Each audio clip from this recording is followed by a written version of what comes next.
Hey, what's up? How is everybody doing? Welcome to Rossoneri TV. We're going to do a nice preview of the AC Milan Udinese game coming up this Saturday. First game of the main event, Serie A. The first thing we're going to look at is the two previous games between Milan and Udinese. So as you can see, these are the stats of the first round between AC Milan and Udinese in the 21-22 season. Milan had 66% of the ball. Total passes 625 to the 331 from Udinese, so twice as much. Pass accuracy 84% for Milan, 71% for Udinese. But look at the big chances missed. 0 for Milan, while for Udinese 5 and 4. And kind of tells us the story of how these games against Udinese usually are. A game where there's a lot of suffering. We have a lot of the ball, but there's a lot of suffering. As a matter of fact, look at this. 12 shots for AC Milan, but only 1 on target, while 11 shots for Udinese, 6 on target. So this is usually the story of AC Milan and Udinese. When we play against them, the score was 1-1. Let's check the second round. But look at the stats, almost exactly the same. 63% ball possession to 37% Udinese.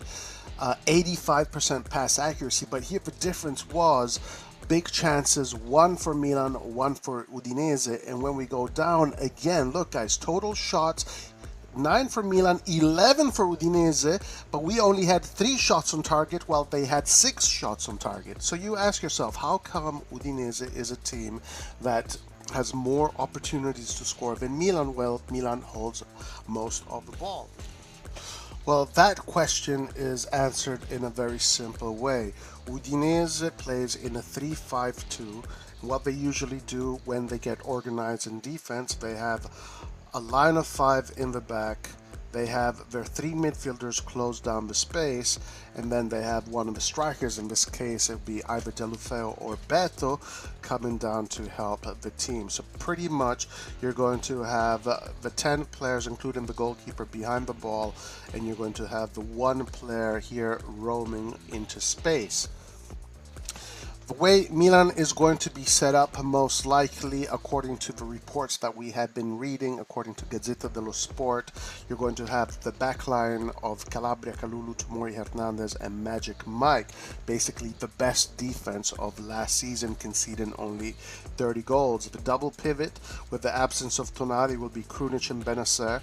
And then the speculation is that Diaz will start over CDK just because Pioli will want to continue with his project of continuity from last season, and players that are already familiar with the system, players that are already familiar with the Serie A.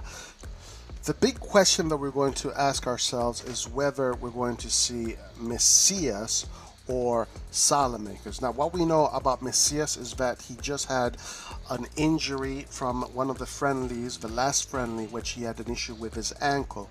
The speculation is that because of precaution, we're most likely going to see Salamakers playing on the right side. The other conundrum is going to be whether or not Rebic or Giroud is going to start. As far as we know, Giroud is coming off of some muscle fatigue, and the reports are suggesting that Rebic is going to be starting over Giroud. Based on how I have seen Pioli adopt his tactical game, the 3 scenarios in which Milan can unlock Udinese are the following. One of the best solutions for Pioli, since he will be using Salamakers, is going to be that high press, especially when Udinese builds from the back. And being able to high press Udinese and steal the ball in the 40-yard area is going to give a very good clean opportunities for Milan to go in goal with players such as Leao, Hernandez, Rebic, and Diaz, especially these 4. Also, when Salamakers does his high press, it gives space for Calabria on the side to come in, and sometimes he also gets in the box. Essentially, steal the ball from Udinese before they can build away from their own goal, and attack them before they can reorganize. Attack the spaces before they can reorganize. At a certain point, when Udinese is going to realize that playing short from the back is not ideal, they're going to start playing long.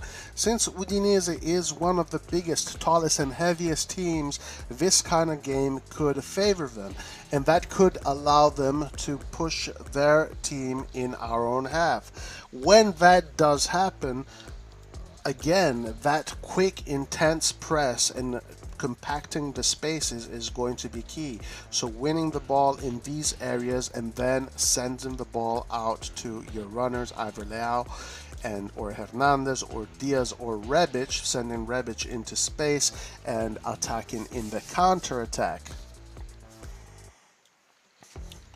The third category is probably what most of the game is going to look like, which is an organized defensive bus from Udinese and Milan holding the ball in their own half. So what is going to be important in this case is the quality of our players.